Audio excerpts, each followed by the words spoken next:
ഞാനിന്ന് ഉണ്ടാക്കാൻ പോകുന്നൊരു ഭക്ഷണമല്ല, ഒരു കാലഘട്ടം തന്നെയാണ്. നമ്മൾ പലരുടെയും ഓർമ്മകളിൽ ഏറ്റവും കൂടുതലുള്ളത് നമ്മളെ കുട്ടിക്കാലം തന്നെയായിരിക്കും. അപ്പോൾ കുട്ടിക്കാലത്തിൽ പിന്നെ നമുക്ക് ഓർക്കാനുള്ള മെയിനായിട്ടുള്ള കാര്യം എന്താ? ഈ ഒരു പയറും കഞ്ഞിയായിരിക്കും. ഉച്ച സമയത്ത് ഈ ഒരു ബെല്ലടി കേൾക്കുമ്പോൾ നമ്മൾ കഞ്ഞിപ്പുരേൻ്റെ അടുത്തേക്ക് ഓടുന്നതും അവിടെയുള്ള ഈ പൊരി വെയിലത്ത് ക്യൂ നിൽക്കുന്നതും അധികം എന്ത് ചെയ്യുകയെന്ന് വെച്ചാൽ ഈ ഒരു ബെല്ലടി കേൾക്കുമ്പോൾ ഫസ്റ്റ് എത്താൻ വേണ്ടിയിട്ട് ഓടും. പക്ഷെ അധികം പുറകെ തന്നെയായിരിക്കും. ആ ക്യൂവിൽ നീണ്ട ക്യൂവിൽ നിൽക്കണം. ഏറ്റവും പുറകിലാച്ചാൽ തീർന്ന്. കാരണം ഈ പൊരിഞ്ഞ വെയിലത്ത് കുറേ സമയം നിൽക്കുകയെന്ന് വെച്ചാൽ ഭയങ്കര ബോറടിയാണ്. പിന്നെ അത് കഴിഞ്ഞിട്ട് ഈ കഞ്ഞി പാത്രത്തിൽ ഈ സ്റ്റീൽ പാത്രത്തിലൊക്കെ മേടിച്ച് ചൂടോടിക്കിങ്ങനെ എങ്ങനെയൊക്കെയോ അതിൻ്റെ വക്കൊക്കെ പിടിച്ചിട്ട് കഷ്ടപ്പെട്ട് കൊണ്ടുവന്നിട്ട് ഈ വരാന്തയിൽ ഇരുന്നിട്ട് ഫ്രണ്ട്സിൻ്റെ കൂടെ ഇരുന്നിട്ട് കഥയും പറഞ്ഞിട്ട് കഴിക്കുന്നത് അതൊക്കെ ഒരു കാലഘട്ടം തന്നെയായിരുന്നു. അതൊക്കെ അന്ന് ഭയങ്കര ഒരു ബുദ്ധിമുട്ടുള്ള ഒരു സമയമാണെങ്കിൽ കൂടെ ഇപ്പം അതൊക്കെ ആലോചിക്കുമ്പോൾ അതൊക്കെ ഒരു ഓർമ്മകൾ തന്നെയാണ്. ഇതേപോലെ നിങ്ങൾക്കും ഉണ്ടായിട്ടുണ്ടായിരുന്നു. പക്ഷെ വേറെ എന്ന് വെച്ചാൽ ഇത് നമ്മുടെ കുട്ടിക്കാലത്തെ ഓർമ്മകളിലാണ് പലർക്കും ഉണ്ടായിട്ടുണ്ടാകുക. പക്ഷെ അതുകൂടാതെ ഒരുപാട് ആൾക്കാർക്ക് ദാരിദ്ര്യം കാരണം ഒരുപാട് ആൾക്കാർ കഴിച്ചിരുന്നൊരു ഭക്ഷണം കൂടിയായിരിക്കും ഈ ഒരു പയറ് കഞ്ഞി. ഒരു 11-12 മണിയൊക്കെ ആകുന്ന സമയത്ത് ഈ ഒരു കഞ്ഞീൻ്റെ മണം എന്താ പറയുക ക്ലാസ് റൂം മൊത്തം പരക്കുമായിരുന്നു. അതൊക്കെ അപ്പോൾ ആലോചിക്കുമ്പോൾ ഒരു രസമായിരുന്നു കേട്ടോ.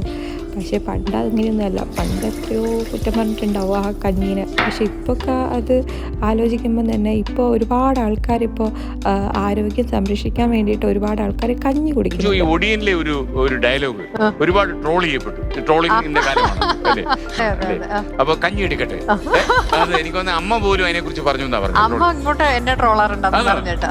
അത് മാത്രമല്ല, വീട്ടിൽ ചെന്നാലും അമ്മ പറയും എന്നാ കുറച്ച് കഞ്ഞി എടുക്കട്ടെ എന്ന് ചോദിക്കും. നിങ്ങൾക്ക് ആർക്കെങ്കിലും ഇങ്ങനെ ഇതേപോലെ എന്തെങ്കിലും പഴയ കാലത്തെ ഈ കഞ്ഞിനെ കുറിച്ച് എന്തെങ്കിലും രസകരമായിട്ടുള്ള ഓർമ്മ ഉണ്ടെങ്കിൽ ജസ്റ്റ് ഒന്ന് കമൻറ്റ് ചെയ്യണേ. പിന്നെ ഇതിലൊരു മെയിൻ ടിപ്പുണ്ട്, അത് ഞാൻ ലാസ്റ്റ് പറഞ്ഞുതരാം. ഈ ഒരു കഞ്ഞി ഈ അടുത്ത് ഉണ്ടാക്കാൻ ഉദ്ദേശിക്കുന്ന ആൾക്കാർക്ക് വളരെ ഉപകാരപ്പെടുന്ന ഒരു മെയിൻ ടിപ്പാണത്. അപ്പം ഞാനത് ലാസ്റ്റ് പറയാം കേട്ടോ. അപ്പം ഞാൻ പക്ഷേങ്കിൽ മെയിനായിട്ട് ഈ ഒരു കഞ്ഞി ഉണ്ടാക്കുന്ന ആരോഗ്യ ഗുണങ്ങൾ കണ്ടിട്ടൊന്നുമല്ല. ഞാൻ എൻ്റെ ഏറ്റവും വലിയ എളുപ്പപ്പണിയാണ് ഈ ഒരു കഞ്ഞി ഉണ്ടാക്കൽ. അത് വിചാരിച്ചിട്ടാണ് ഇങ്ങനെ കഞ്ഞി ഉണ്ടാക്കുന്നത്. അപ്പം ഞാൻ ചുമ്മാ ഈ കഞ്ഞിയിലേക്ക് ഇപ്പോൾ കുറച്ച് കറിവേപ്പില വെളിച്ചെണ്ണയൊക്കെ ഒഴിച്ചെടുത്തിട്ടുണ്ട്. അപ്പോൾ അതൊക്കെ അതിന് കുറച്ചുകൂടി രസം കൂട്ടും. പക്ഷെ പണ്ട് എങ്ങനെയൊന്നും ചെയ്യില്ല. ഇത് സക്സസ് ആകുമെന്ന് വെച്ചാൽ കൊള്ളാം. എനിക്ക് ഇത് ഉണ്ടാക്കി കഴിഞ്ഞിട്ട് ഞാൻ കഴിച്ചപ്പോൾ എനിക്ക് ഓക്കെ ആയിരുന്നു. ഈ കറിവേപ്പിലിൻ്റെ ടേസ്റ്റും പിന്നെ ഈ ഒരു വെളിച്ചെണ്ണ ഒഴിക്കുന്നത് കുറച്ചുകൂടെ നല്ലതാണ് കേട്ടോ. അപ്പോൾ അതൊക്കെ ഒഴിച്ചിട്ടുള്ളത് നല്ല ടേസ്റ്റ് ഉണ്ടായിരുന്നു. പണ്ടത്തെ അത്ര ഇല്ലെങ്കിലും ഇന്നും കുറച്ച് ആൾക്കാരെങ്കിലും ദാരിദ്ര്യം കാരണം കഞ്ഞി അവരുടെ ഒരു മെയിൻ ഭക്ഷണമായിട്ട് എപ്പോഴും ഉപയോഗിച്ചു കൊണ്ട് നിൽക്കുന്നുണ്ട്. ഞാൻ എൻ്റെ ഒരു +1 +2 കാലഘട്ടത്തിൽ ഭയങ്കര മെലിഞ്ഞിട്ടായിരുന്നു. അപ്പോൾ അമ്മ എനിക്ക് ഈ കഞ്ഞിയും പിന്നെ അതേപോലെ അതിലേക്ക് നെയ്യ് ഒഴിച്ചിട്ട് തരുമായിരുന്നു തടിക്കാൻ വേണ്ടിയിട്ട്. ഒരാഴ്ചയൊക്കെ ഞാൻ അതെങ്ങനെയെങ്കിലുമൊക്കെ കഷ്ടപ്പെട്ട് കുടിക്കുകയായിരുന്നു.